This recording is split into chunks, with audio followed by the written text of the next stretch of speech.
السلام عليكم ورحمة الله وبركاته. الشماء كم جرت هردفتو تشانالي يوتيوبي أورو كمبيوتر سكول سجنتا كينيا هرا قبلني اسمي فني جرا هرا سجنتا كينيا هرا page background سجنتا كنا جلت وانتو تلما غرغدو برنا انس page color في page border دا كنا فردفتو تكين يوتيوبي كينيا أورو كمبيوتر سكول سبسكرايب لايك غراتي hiriyoota keessaniifis share godhaan hordofaa isiniin jenna kallattiidhaan gara sagantaa keenyaatti isin seensisna. Egaa page background kan jedhamu kompiitara keenya irraa bakka jalqabaa irratti diizaayinii kana dhuftu hoomii isaa gubbaarraa diizaayinii irratti tuqannaa. Diizaayinii erga dhufnee booda gama mirgaarraan page background kan jedhu ni jira. Kun sadan page background jedhamee waamama. Itti aansuun page color ida. Page color jechuun fuula isaa yookiin immoo isa kanaa jechuudha. Page color haalatti jijjiiruu dandeenya waliin ilaalla. Argaa jirtu ta'e halluu gosa barbaadanitti akkaataa kanaan filattanii jijjiiruu dandeessu. Kun page color jedhamee waamama. Ammas halluu kanaan adda yoo feetanis bakka kana dhufuudhaan more color yookiin immoo fill effects kan jedhus gosa color adda addaa hedduu of keessaa qaba. Asirratti akkuma argaa jirtan fill effectiin gosawwan garaagaraa baay'ee namatti tolu ofirraa qaba. Colors halluuwwan gosa tokko gosa lama akkasumas preset kan jedhamu qaba jechuudha.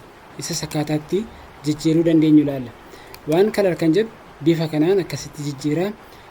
Two color kan nuti jennu akkasitti colorii halluu kanaa fi gosa halluu lamaa walitti makeetii nutti agarsiisaa jechuudha. Yoo akkas gootan illee halluu garaagaraa gosa adda addaa walitti makeetii nutti agarsiisa.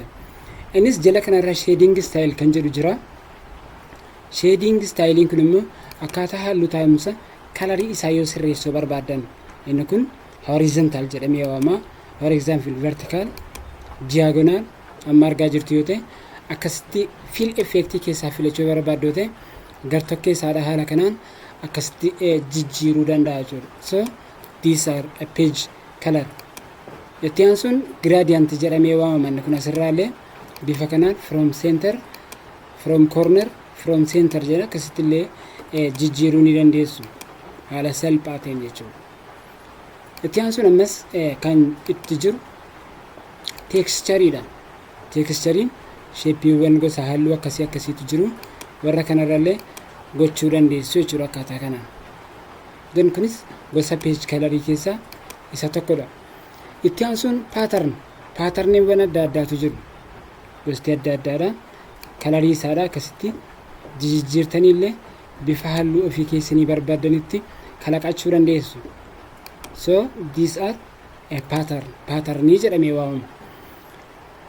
Itti aansuun ammas xumura irratti page color irratti kan jiru pictureidha. Picture yookiin immoo suuraadhaan gochuu yoo barbaadan picture iddoo jedhu kanatti erga tuqattanii select picture bakka suuraan keessan jiru sana kallattumaan dhattu. Then work offline irratti yeroo tuqattan gara gaalariitti isin geessaa jechuudha. Asirraa fakkeenyaaf bakka picturein koo jiru sana dhaqee ilaalaa. Then asirraa Oro Computer School logo irra galchuun barbaada. Akkasitti tuqadhee okay yoon jedhe haala kanaan bifa salphaa ta'een akkasitti logo kan irra galchuus ni danda'ama jechuudha. Picturii feetan irra galfatanii daawwachuu yookiin immoo halluu barbaadanitti jijjiiruu dandeessu jechuudha. Hordoftoota keenya egaan bifa garaagaraatiin akkasitti kan feetan irratti jijjiiruu dandeessu. Inni kun page colorii jedhama. Page colorii kana ammoo yoo hin barbaanne irraa kaasuu yoo barbaadan asumatti qottanii no color bakka jedhu kanatti yeroo tuqattan bakka duraanii jalqabaatti deebi'aa jechuudha. Kanaaf walumaa galatti kun page colorii jedhamee waamama. Dan itti aansuun inni lammaffaan page borderidha. Page border yookiin daarii isaa kanatti borderii hojjechuudha. So isas asuma keessa diizaayinii keessa dhuftaniiti page border akkasitti toqattu. Page borderiin gosawwan baay'eetu jira. Bifti booksii fakkaatus ni jira. Booksii keessaa immoo akkasitti gosa halluuwwan yookiin immoo sararawwan adda addaa filattanii akkaataa kanaan gochuu ni dandeessu. Inni kun box border jedhama. Then okay yeroo jettan akkaataa kanaan isiniif galchaa jechuudha. Gosa baay'eetu jira. Inni kun gosa page border keessaa isa tokko. Inni itti aansu shadow isa jennudha. Shadow kan gaadidduu qabu. Kan gaadidduu qabudha. Asumarraa qayyaree ilaalan akkaataa kanaan shadow isaa irratti okay yeroo jettan gaadidduu isaadha jala aansaa jechuudha. Itti aansuun 3D dha.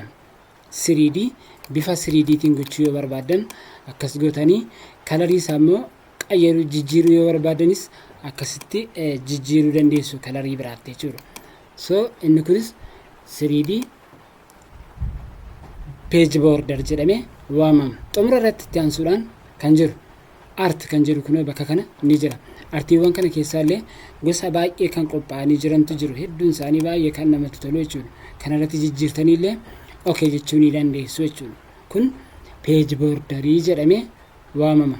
Hordoftoota keenya sagantaa guyyaa har'aa Oro Computer School irraa argataa jirtan wanna baay'ee bareedaa irraa barattu jedhannee abdanna. Itti aansuudhaan inni sadaffaan page kalarii keessatti kan argamu watermarkidha. Watermarks barreeffama dudduubaan galchuu. So watermarkii kun immoo akkaataa inni hojjetamu waliin haa ilaallu. Watermarkiin asuma irratti dhuftanii akkasitti tuqattu. Watermarkii kan jennu egaan bakka halluu kana duubaan galchuu jechuudha. Fakkeenyaaf confidential do not copy kan jedhu bifa horizontaliitii vertikaliitiin jira jechuudha. Asirratti yoo tuqanne argaa jirtu yoo ta'e kun do not copy kan jedhu galee jira.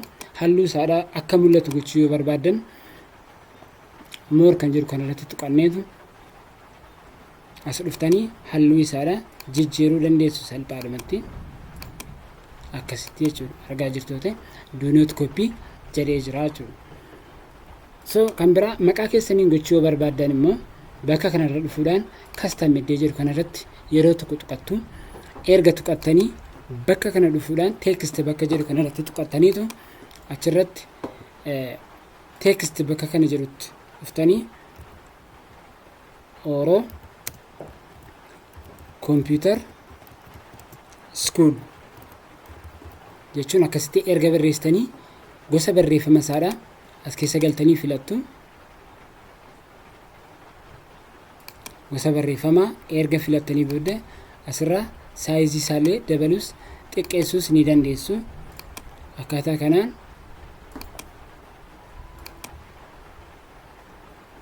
akkasitti Oro Computer School jettanii akkasitti galchuu dandeessu maqaa keessaniin jechuudha. Kanaaf watermarkiin kana fakkaata. Sagantaa keenya guyyaa har'aa wanna baay'ee irraa barattan jennee abdii qabna. YouTube keenya vaayiraal akka ta'uuf subscribe, like, share gochuun hiriyoota keessaniin gaasiniin jenna. Aga sagantaa itti aanutti turtii gaarii. Assalaamu alaykum warahmatullahi wabarakatuh.